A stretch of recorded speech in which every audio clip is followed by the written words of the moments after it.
during the Depression. We lived on a farm, and we had money just before the Depression hit, so my stepfather bought a two-car portable home-built garage, and we extended the front end, and we lived in that for all my childhood. But the reason we did it, or he did it, we lived on 10 acres of land and raised all our own food. So people were starving during the Depression, but not us.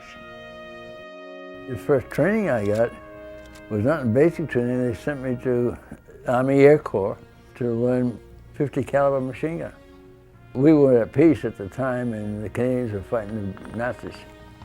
Shortly thereafter, I deserted the Army, went to Canada, but for a different reason. People went to Canada during Vietnam to get out of the war. I went to Canada to get in the war.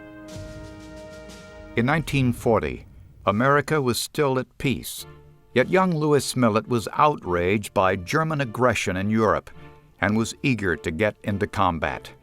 He deserted to join the Canadian Army, where he was sent to London to man an anti-aircraft gun during the Blitz. When America finally entered the war, Millett jumped at the chance to transfer back.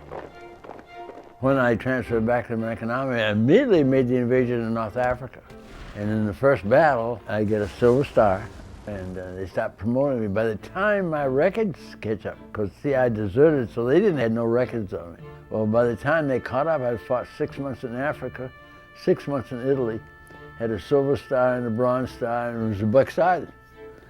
And my records catch up, and they court-martialed me for desertion, found me guilty, and they fined me $52 fine and made me a second lieutenant. At the outbreak of the Korean War, Millett took command of an under-strength unit of 100 men. As if sub-zero temperatures and an entrenched enemy were not challenge enough, Millett had to contend with an additional factor: Chinese propaganda. We got reports of captured enemy messages and stuff like that. And in one of them, the Chinese said America's afraid of bayonets. And I said, that's a blankety-blank lie. I said, both my great-grandfathers who fought in the Civil War used bayonets all the time. And we'll teach those son of a bitches a lesson. So I went and got bayonets and had them sharpened up and trained the troops. And so from now on, we lead off in the bayonet assaults. In February of 1951, near the village of Soamni, Millett's company approached Hill 180, where they were met with a shower of small arms, automatic, and anti-tank fire from a superior communist force. Outnumbered and pinned down, Captain Millett placed himself at the head of the two platoons, rallied his men, and gave the order, "Fix bayonets." Facing brutal fire, Captain Millett led E Company in a fierce, screaming charge up Hill 180, clubbing and bayoneting enemy at every turn. They stormed the enemy trenches, using their bayonets to such lethal effect that the enemy fled in wild disorder. That's kind of crazy to go charging up with bayonets, you know, against people with machine guns and all. That's great.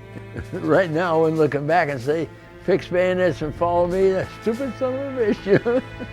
When the hill was finally taken, nearly 100 communist troops lay dead, 30 by bayonet.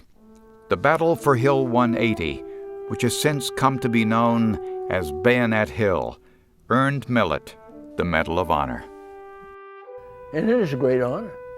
Old President Truman, who was a soldier, who had fought in World War I, when he put around, he said, "I'd rather have this than be President of the United States."